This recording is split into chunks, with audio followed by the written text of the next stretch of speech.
Y nos vamos rápidamente a noticias internacionales. El republicano Kevin McCarthy se convirtió ese martes en el primer presidente de la Cámara de Representantes de Estados Unidos en ser destituido en una histórica votación.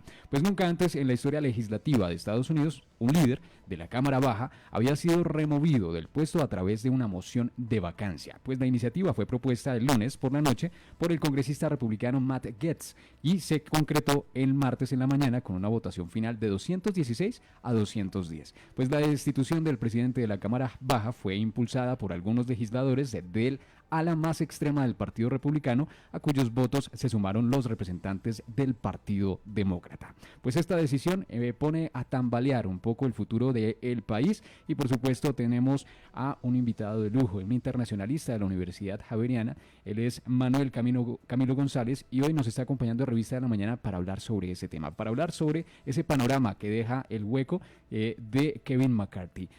Profesor, bienvenido a Revista de la Mañana, gracias por acompañarnos.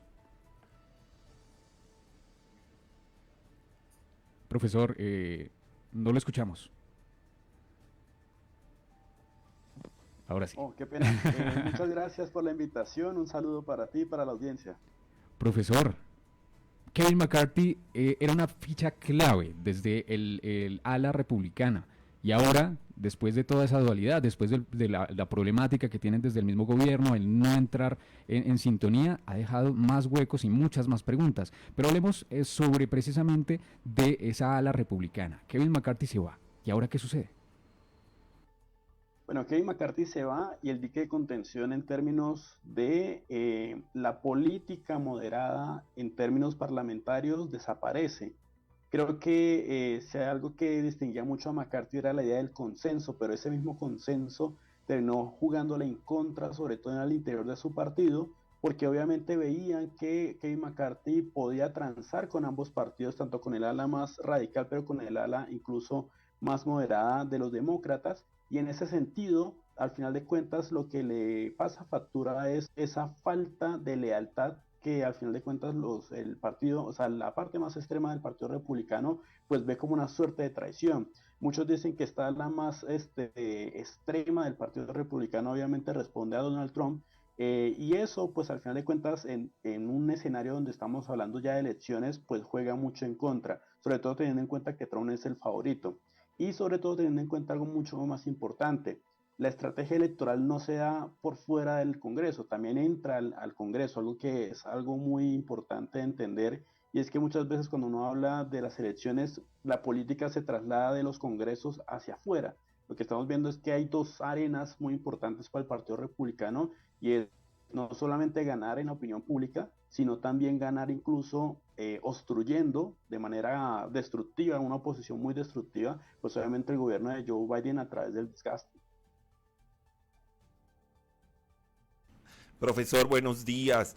Bueno, bajo esta decisión en la que en este momento el señor Gates lideró este bloque que se opuso también en su momento a la elección como vocero de los republicanos al señor McCarthy, pues y que ahora pues en una lectura que se hacen por parte de distintos analistas se contempla como esta lucha de egos. Finalmente, ¿a quién beneficia la salida del señor McCarthy? ¿Al señor Gates, al señor Donald Trump, o a quién beneficia la salida de la destitución del señor McCarthy allí en la Cámara de Representantes? Bueno, los últimos movimientos en torno a las elecciones, a lo electoral, beneficiarían y sobre todo con la salida de McCarthy, obviamente, al ala que responde mucho más a Donald Trump. Incluso, y esto es algo muy particular, los republicanos extremos en su momento no eran adictos a Trump, porque Trump obviamente estaba en sus problemas judiciales, todavía lo está, pero digamos cuando salió de la presidencia, muchos republicanos que en su momento lo apoyaron, pues obviamente se bajaron del bus de Trump. Cuando Trump vuelve a la arena electoral y obviamente está obteniendo unos resultados impresionantes al interior de su partido, estos republicanos que le habían dado la espalda, que son de extrema derecha, vuelven a él. Y obviamente, y esto es casi que una inferencia, la idea es que si está ganando el ala más extrema es porque está ganando el candidato más extremo del Partido Republicano. Entonces, obviamente va a responder y obviamente va a favorecer la candidatura de Donald Trump, en el sentido de que como veníamos comentando, no simplemente se trata de ganar la opinión pública en la arena electoral, sino que se trata de desgastar el gobierno de Joe Biden hacia adentro.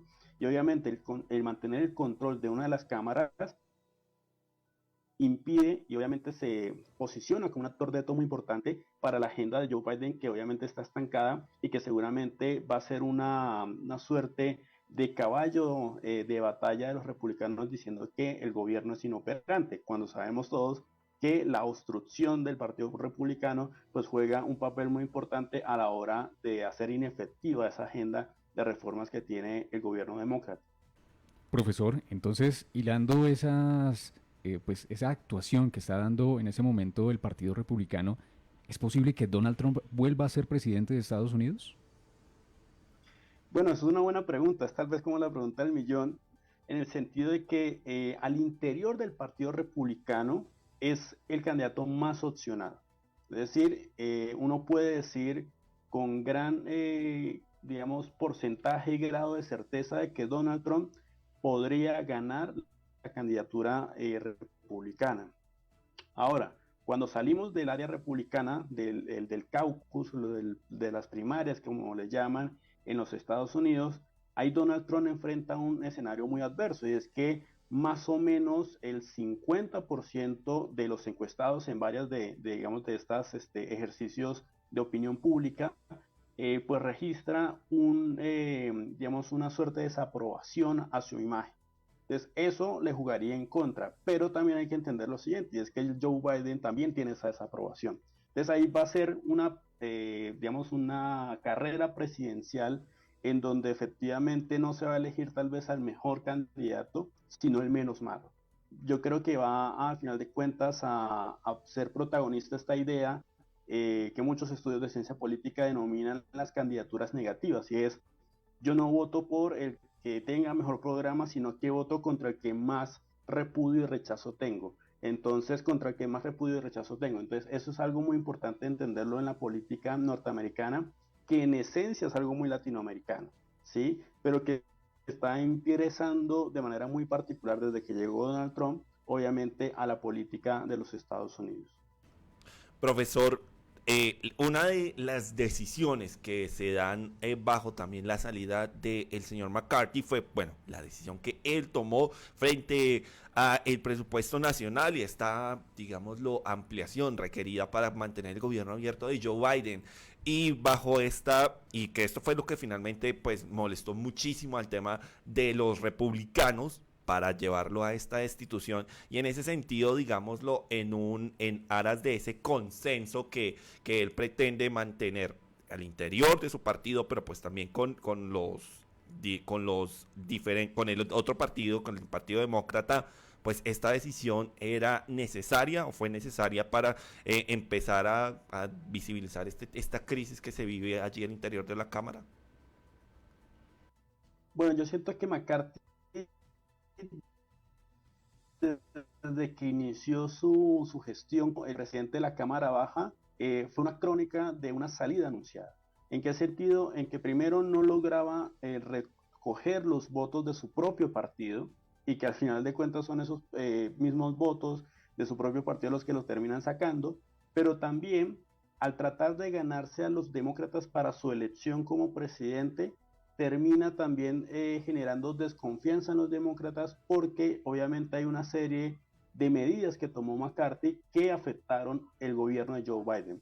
Entonces, aquí es algo casi que paradójico, pero muchas veces el apoyo de McCarthy, digamos que se sostuvo sobre los demócratas más que sobre los republicanos, pero terminan siendo también los demócratas cuando ven medidas de desconfianza por parte de McCarthy, o por ejemplo bloquear una serie de medidas de la agenda de Biden, que terminan de alguna forma concientizando y considerando a los demócratas como una suerte de actor que también lo termina sacando. Básicamente que un consenso bipartidista, algo muy curioso, en sacar a McCarthy, porque no era una persona de fiar tanto para los demócratas y muchísimo menos para los republicanos. Entonces, obviamente, lo que sí desaparece tal vez es la moderación que debe tener cualquier, digamos, presidente de la Cámara Baja, sobre todo teniendo en cuenta que es el que digamos que tramita lo que se denomina el posicionamiento de la agenda, es decir, qué temas son más importantes que otros y cuáles se debaten y cuáles no, pero también desaparece también la figura de alguien que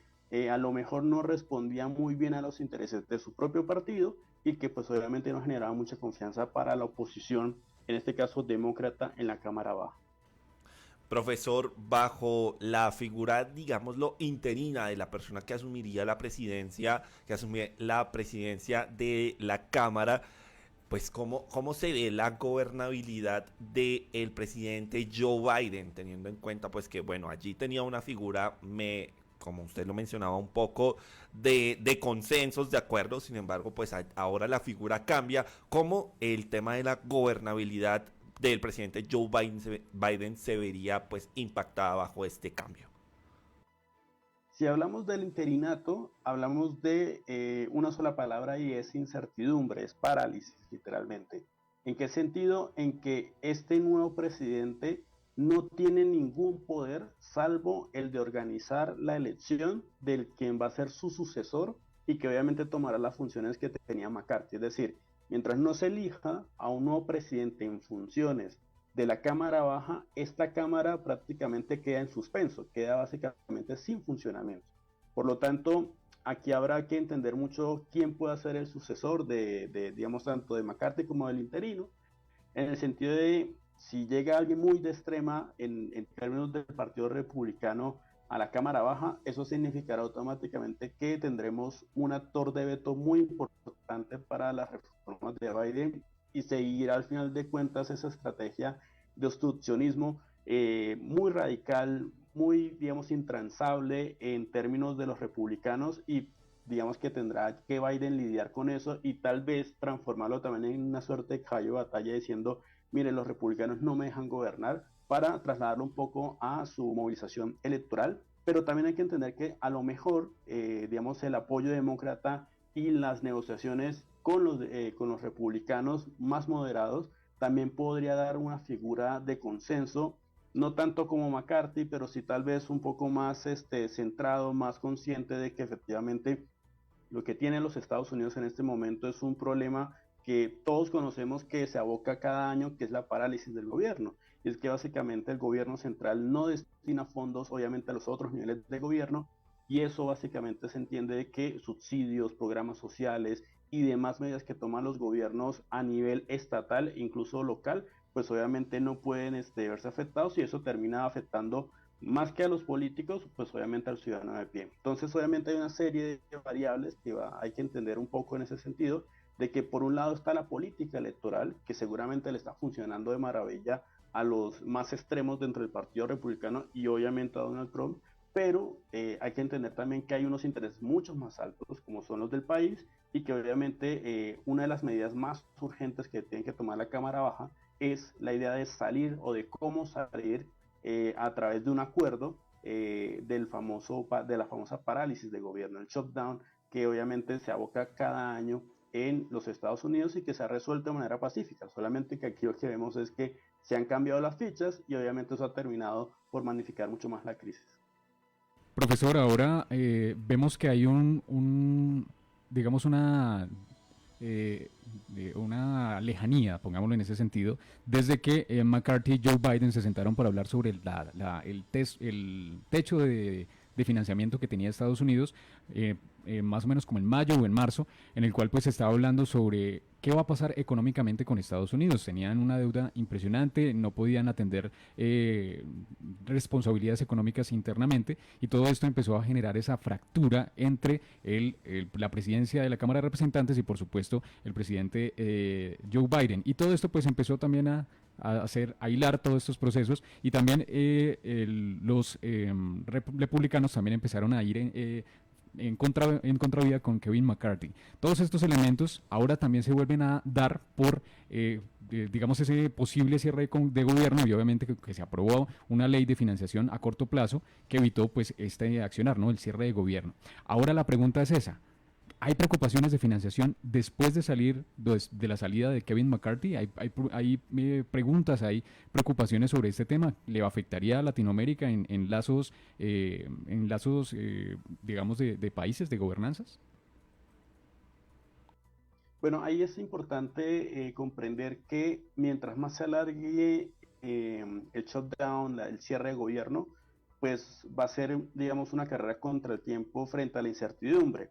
Y yo creo que la incertidumbre es tal vez como el desafío más grande que tienen los mercados, no solamente en Estados Unidos, sino en el mundo. Entonces, en caso de América Latina, para responder una parte de tu pregunta, siempre América Latina se ve afectada con el alza de las tasas de interés por parte de la Reserva Federal. Es decir, que si de alguna forma lo que pasa en los Estados Unidos, en términos de que se alargue esto, a lo mejor podríamos tener una reacción de la Reserva Federal, subiendo las tasas de interés o bajándolas dependiendo de cómo se comporte, obviamente, la economía del país.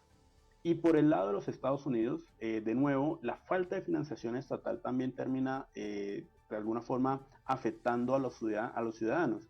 Y si afecta a los ciudadanos, va a afectar algo que es muy esencial en la economía, que es el consumo. Si nadie consume, pues obviamente no tenemos obviamente oferta y demanda que se comporten de manera natural, de manera normal, y eso obviamente va a tener unas, digamos, implicaciones, por lo tanto, en algo muy importante que es la inflación, que es algo que está combatiéndose en casi que en todo el mundo, pero que en Estados Unidos, si bien se logra controlar, muchas veces los picos resultan ser mucho más, digamos, generan muchas más vulnerabilidades. Entonces, obviamente, creo yo que hay dos variables por entender.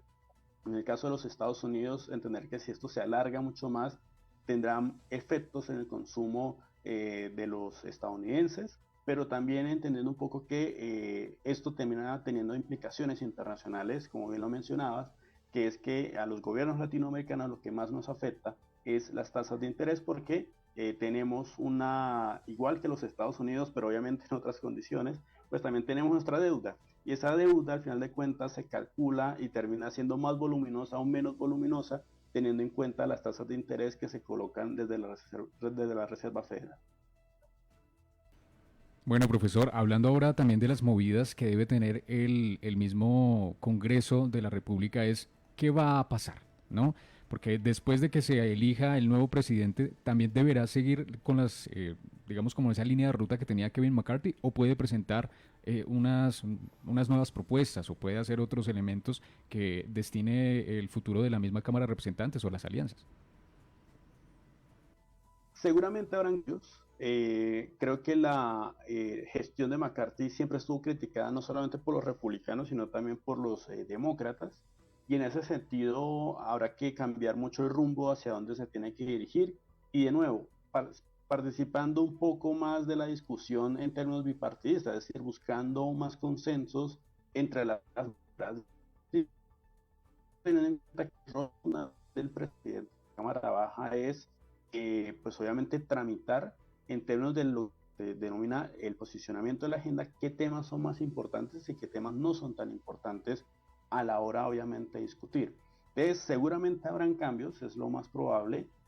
Habrá que ver, de acuerdo al, obviamente, al actor que entra a ser el nuevo presidente, ya sea uno más de extremo, uno más de consenso, pues obviamente tendremos una serie de escenarios que obviamente afectarían positiva o negativamente la agenda de reformas del gobierno y sobre todo pues teniendo en cuenta que todo lo que hagan los legisladores e incluso el presidente, que pues también es candidato, pues va a tener una reverberación, un eco muy importante en la política electoral. Y eso es lo que estaremos como más pendientes a la hora de entender, sobre todo en el primer, digamos, en la primera estación de esta carrera presidencial, que son las primarias. Ahí en las primarias uno puede observar si efectivamente el gobierno de Joe Biden logró sortear contra viento y marea y sobre todo con este cierre de gobierno, pues obviamente si efectivamente la agenda de Joe Biden sigue a flote o si efectivamente lo que hicieron los republicanos más extremos terminó ganando y obviamente le da oxígeno, una válvula de oxígeno muy importante a la candidatura de Trump. Profesor, y hablando precisamente de eso, ¿no? De las movidas políticas que tiene Donald Trump en ese momento, él publicó en su red social Truth Social, ¿por qué los republicanos siempre están peleando entre ellos? ¿Será que sería una suerte de ganar electores por el lado demócrata? Bueno, es una buena teoría, no la habría pensado, pero efectivamente yo creo que en tiempos de crisis muchas veces los seres humanos y obviamente más los políticos tratan de buscar medidas excepcionales. yo siento que la crisis del Partido Republicano termina impactando positivamente la candidatura de Trump. ¿Por qué? Porque la candidatura de Trump no es una candidatura propiamente republicana, es una candidatura muy personalista. Obviamente, ¿qué sucede? Que Trump hace uso de la maquinaria del Partido Republicano para obviamente tener más posibilidades de ganar, pero pues obviamente tener mucha más visibilidad a nivel nacional. Es decir, sería muy diferente un Donald Trump que se lance como independiente a que se lance un Donald Trump como republicano. Es decir, tendría mucho más recursos en el lado republicano que siendo independiente, a pesar de, pues obviamente, lo que sabemos de él en términos de ser empresario de bienes raíces, etc. Entonces yo lo que veo es que mientras más se agudice la crisis del Partido Republicano, más favorece la candidatura de una persona que puede estabilizar ese Partido Republicano. Y en ese sentido puede aglutinar fuerzas que a lo mejor ahora están dispersas, pero que si se unen en un objetivo común, por ejemplo, derrotar a Joe Biden en las elecciones, pues obviamente puede ser, digamos, una organización y una estrategia muy eficaz. Sobre el lado demócrata no lo vería mucho, es una buena teoría, habría que probarla, pero sobre todo teniendo en cuenta que los demócratas, pues son, al igual que los republicanos, tienen una identificación partidaria muy fuerte, es decir, es muy poco el caso de un ciudadano que se pase de ser republicano a ser demócrata. Lo que sí podemos ver son los swing states, y es como esos estados que un día pintan republicano pueden pintar demócrata.